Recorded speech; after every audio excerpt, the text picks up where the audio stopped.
한국 음식에서 마늘을 빼면 생각보다 많은 것이 무너집니다. 김치, 찌개, 고기 양념, 나물 무침, 심지어라면 냄새의 한 구석까지요. 그래서 우리는 은근히 이렇게 생각합니다. 마늘은 원래 한국적인 식재료 아닐까? 그런데 작은 반전이 있습니다. 마늘의 고향은 한반도가 아닐 가능성이 큽니다. 오늘날 식물학 자료와 유전학 연구가 가리키는 중심은 대체로 중앙아시아, 그리고 이란, 북동부 쪽입니다. 그러니까 한국인의 밥상 한가운데 있는 이 알싸한 식물은 아주 먼 건조한 땅에서 출발해 여러 문명과 교역로를 지나온 여행자에 가깝습니다. 더 흥미로운 점은 마늘이 이동한 방식입니다. 보통 작물의 전파를 떠올리면 씨앗을 생각하죠. 벽실을 들고 가고 미라를 뿌리고 콩을 저장하는 식입니다. 그런데 재배 마늘은 역사적으로 씨앗보다 쪽, 즉 우리가 까서 먹는 그 마늘 쪽으로 이어져 왔습니다. 식물학에서는 이런 방식을 영양번식이라고 부릅니다. 쉽게 말하면 씨를 받아 닿은 세대를 만드는 것이 아니라 몸의 일부를 떼어 다시 심는 방식입니다. 마늘은 꽃이 피어도 종자가 제대로 맺히지 않는 경우가 많았고 사람들은 통마늘을 쪼개 심는 편이 훨씬 안정적이라는 사실을 오래전부터 알았습니다. 이 점이 마늘의 역사를 바꿉니다. 씨앗은 작고 가볍지만 환경과 발화 조건에 민감합니다.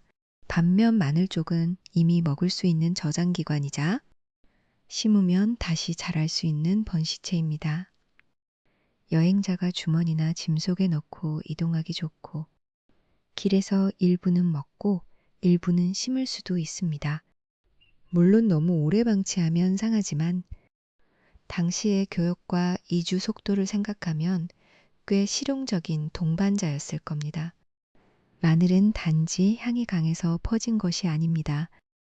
향이 강하고 약으로도 믿어졌고 비교적 넓은 기후에 적응했고 무엇보다 사람이 옮기기 쉬운 몸을 가진 작물이었습니다. 그럼 마늘은 언제부터 중요한 식물이었을까요? 고대 이집트, 그리스, 인도 쪽 기록을 보면 마늘은 오래전부터 식용이면서 동시에 건강을 위한 식물로 여겨졌습니다. 오늘날 기준으로 고대의 모든 효능 주장을 그대로 믿을 필요는 없습니다. 하지만 중요한 것은 사람들이 마늘을 단순한 양념 이상으로 봤다는 점입니다. 피곤한 노동자에게 힘을 주는 식물, 몸을 덮이고 냄새로 나쁜 것을 몰아내는 식물, 음식의 보존과 맛을 돕는 식물.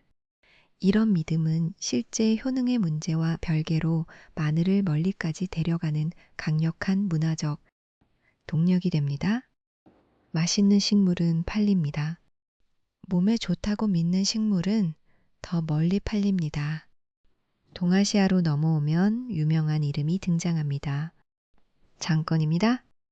장건은 중국 한나라 때 서역으로 파견된 인물로 중국과 중앙아시아 세계의 교류를 상징하는 사람입니다.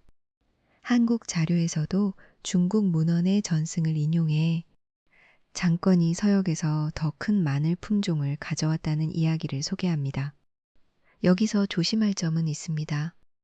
이것을 곧바로 마늘이 그때 처음 동아시아에 들어왔다는 확정 기록으로 읽기는 어렵습니다. 이미 비슷한 파속식물이 있었을 가능성도 있고 후대에 정리된 설명일 수도 있습니다. 다만 이 전승은 한 가지를 보여줍니다.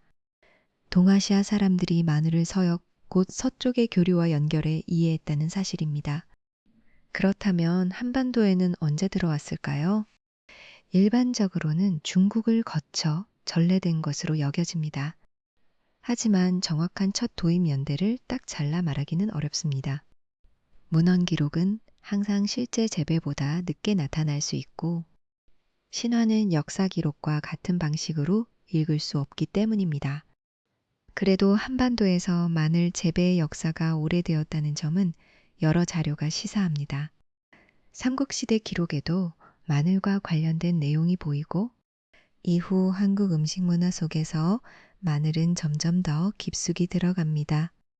생으로 먹으면 맵고 익히면 단맛이 나고 발효 음식 속에서는 냄새와 맛의 뼈대를 세웁니다. 한반도의 장, 김치 문화와 만나며 마늘은 단순한 외래 작물이 아니라 한국식 맛의 구조가 됩니다. 여기서 반드시 짚어야 할 이야기가 있습니다. 단군 신화입니다. 곰과 호랑이가 사람이 되기 위해 동굴에서 쑥과 마늘을 먹었다는 이야기. 너무 유명하죠? 이 장면 때문에 마늘은 한국 문화에서 거의 건국의 식물처럼 느껴집니다. 그런데 학계 자료에서는 신화 속 마늘을 오늘날 우리가 먹는 재배 마늘과 동일하다고 단정하기 어렵다고 봅니다. 당시 문맥상 야생, 파속 식물. 예를 들면 산달래류에 가까웠을 가능성도 언급됩니다. 이 말이 신화의 가치를 깎아내리는 것은 아닙니다. 오히려 더 흥미롭게 만듭니다. 중요한 것은 정확히 어떤 종이었느냐만이 아닙니다. 알싸한 냄새의 파속 식물이 인간이 되는 통과 이래에 등장했다는 사실입니다. 냄새 강한 식물은 몸을 바꾸고 경계를 넘고 새 존재로 태어나는 상징이 되기 좋았습니다. 마늘의 경제사도 빼놓을 수 없습니다. 마늘은 한 번 퍼진 뒤에도 지역마다 조금씩 다른 계통과 품종으로 쌓였습니다. 왜냐하면 씨앗을 섞어 새롭게 교배하기보다는 좋은 마늘 쪽을 골라 다시 심는 방식이 강했기 때문입니다. 한 지역에서 오래 재배되면 그 지역 기후와 농법에 맞는 마늘이 남습니다. 이것이 오늘날 우리가 말하는 지역 마늘, 난지형과 한지형 같은 구분의 배경이 됩니다. 물론 현대 육종과 유통이 들어오면서 상황은 훨씬 복잡해졌지만 마늘이 지역의 손맛과 농업 방식에 밀착해온 작물이라는 점은 변하지 않습니다. 오늘날 세계 마늘 시장을 보면 중국의 존재감이 압도적입니다. 2024년 신선 냉장 마늘 수출 통계에서도 중국은 매우 큰 비중을 차지합니다. 한국 역시 주요 생산국 가운데 하나로 언급됩니다. 하지만 한국의 마늘 경제를 이해하려면 세계 순위만 볼 것이 아니라 국내 주산지를 봐야 합니다. 예를 들어 창녕은 국내 마늘 생산에서 중요한 지역으로 꼽힙니다. 농식품부 자료에서는 창녕군이 전국 재배 면적과 생산량에서 설명합니다.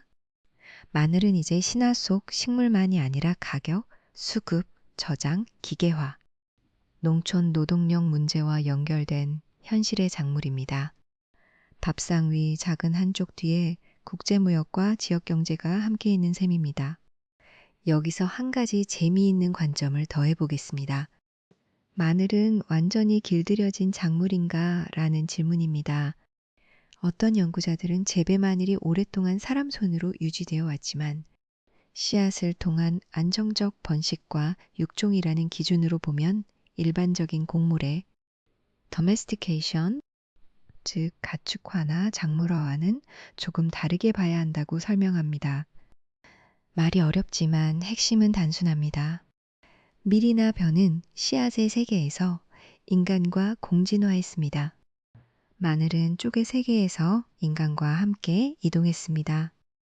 그래서 마늘의 역사는 한 식물이 인간에게 길들여졌다기보다 인간이 마늘의 번식 방식을 이용해 계속 복제하고 운반해온 역사에 가깝습니다. 이제 처음 질문으로 돌아가 보겠습니다. 마늘은 한국적인 식재료일까요? 원산지만 따지면 그렇지 않습니다. 중앙아시아와 이란 북동부 일대에서 기원을 찾는 견해가 강하고 한반도에는 중국을 거쳐 들어온 것으로 보는 것이 조심스럽습니다. 하지만 문화는 원산지 증명서로만 결정되지 않습니다. 어느 땅에 들어와 어떻게 재배되었는지, 어떤 음식의 기본 향이 되었는지, 어떤 신화와 결합했는지, 어떤 농민의 생계가 되었는지가 그 식물의 두 번째 고향을 만듭니다. 마늘은 한반도에서 그렇게 다시 태어났습니다. 그래서 마늘 한쪽을 볼 때마다 우리는 묘한 시간의 겹을 보는 셈입니다. 중앙아시아의 건조한 땅, 서역을 오간 교류, 고대 문명의 약용 지식, 단군 신화의 동굴, 김장철의 부엌, 그리고 현대의 마늘밭까지 작은 쪽 하나가 이 모든 장면을 품고 있습니다. 오늘의 결론은 이렇게 남기고 싶습니다. 마늘은 어느 한 나라의 뿌리에서 난 식물이 아니라 사람의 이동과 믿음과 입맛이 함께 심어온 세계사의 한쪽이다.